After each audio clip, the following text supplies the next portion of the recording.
કાળા ધુમાડાથી ભરાઈ ગયું આકાશ। આ ભીષણ આગના દ્રશ્યો ભરૂચ જીઆઈડીસીના છે, જ્યાં એક ખાનગી કંપનીમાં અચાનક જોરદાર બ્લાસ્ટ સાથે ભીષણ આગ ફાટી નીકળી।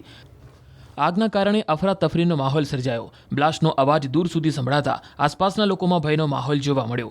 આગની ઘટનાની જાણ થતાં જ ફાયર બ્રિગેડની ગાડી તાત્કાલિક ઘટના સ્થળે પહોંચી આગ ઉપર કાબુ મેળવવા કામગીરી હાથ ધરી। આગ એટલી ભયાનક હતી કે ધુમાડાના ગોટે ગોટા દૂર દૂર સુધી જોવા મળ્યા। પ્રાથમિક માહિતી મુજબ આ આગની ઘટનામાં કેટલાક કામદારોને ઈજાઓ પહોંચવાના અહેવાલો સામે આવ્યા। ઈજાગ્રસ્તોને નજીકની હોસ્પિટલમાં સારવાર માટે ખસેડાયા હોવાનું જાણવા મળ્યું છે। જો કે આ બ્લાસ્ટ પાછળનું ચોક્કસ કારણ હજુ સુધી બહાર આવી શક્યું નથી। સ્થાનિક તંત્ર અને પોલીસ ઘટના સ્થળે પહોંચી વધુ તપાસ શરૂ કરી છે। ભરૂચમાં ઝઘડિયા ખાતે એક કંપની છે, જે પ્રાઇવેટ કંપની છે। પ્રાઇવેટ કંપનીની અંદર મોટો બ્લાસ્ટ થયો છે અને લગભગ 14 થી 15 જણ ઈજાગ્રસ્ત થયા છે।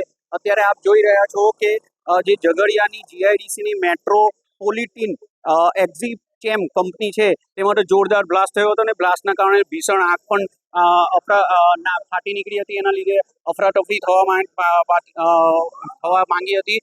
ધુમાડાના ગોટે ગોટા 1 કિલોમીટર સુધી જોવા મળ્યા હતા। આપ જોઈ શકો છો અત્યારે જે હોસ્પિટલની અંદર, જે જયાબેન હોસ્પિટલ જે અંકલેશ્વર ખાતે છે, તે અંકલેશ્વર ખાતે જયાબેન હોસ્પિટલના અંદર 15 થી વધુ જે ઈજાગ્રસ્તો છે તેમને દાખલ કરવામાં આવ્યા છે। કેટલાક ઈજાગ્રસ્તોનું અત્યારે હાલત ગંભીર છે।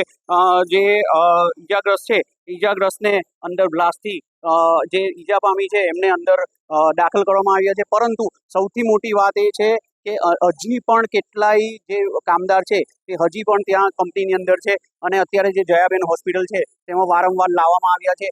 15 થી વધારે જે મજદૂર છે, જે કામદારો છે, તેમને અત્યારે જે બંધ થયા છે અને જે અત્યારે અહીં હાલ એમની ટ્રીટમેન્ટ ચાલુ છે।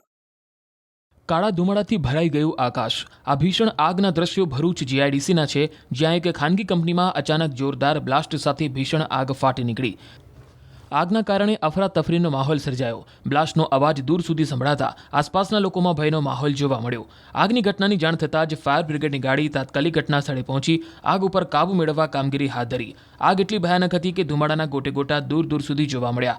પ્રાથમિક માહિતી મુજબ આ આગની ઘટનામાં કેટલાક કામદારોને ઈજાઓ પહોંચવાના અહેવાલો સામે આવ્યા। ઈજાગ્રસ્તોને નજીકની હોસ્પિટલમાં સારવાર માટે ખસેડાયા હોવાનું જાણવા મળ્યું છે। જો કે આ બ્લાસ્ટ પાછળનું ચોક્કસ કારણ હજુ સુધી બહાર આવી શક્યું નથી। સ્થાનિક તંત્ર અને પોલીસ ઘટના સ્થળે પહોંચી વધુ તપાસ શરૂ કરી છે। ભરૂચમાં ઝઘડિયા ખાતે એક કંપની છે, જે પ્રાઇવેટ કંપની છે। પ્રાઇવેટ કંપનીની અંદર મોટો બ્લાસ્ટ થયો છે અને લગભગ 14 થી 15 જણ ઈજાગ્રસ્ત થયા છે।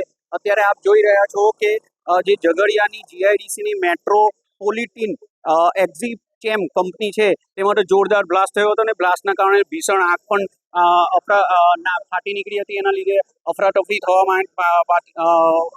માંગી હતી।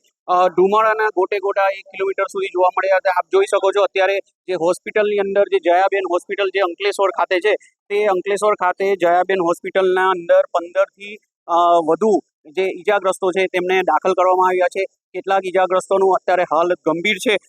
જે ઈજાગ્રસ્ત છે, ઈજાગ્રસ્તને અંદર બ્લાસ્ટથી જે ઈજા પામી છે એમને અંદર દાખલ કરવામાં આવ્યા છે। પરંતુ સૌથી મોટી વાત એ છે કે હજી પણ કેટલાય જે કામદાર છે તે હજી પણ ત્યાં કંપનીની અંદર છે અને અત્યારે જે જયાબેન હોસ્પિટલ છે તેમાં વારંવાર લાવવામાં આવ્યા છે। 15 થી વધારે જે મજદૂર છે, જે કામદારો છે, તેમને અત્યારે જે બંધ થયા છે અને જે અત્યારે અહીં હાલ એમની ટ્રીટમેન્ટ ચાલુ છે।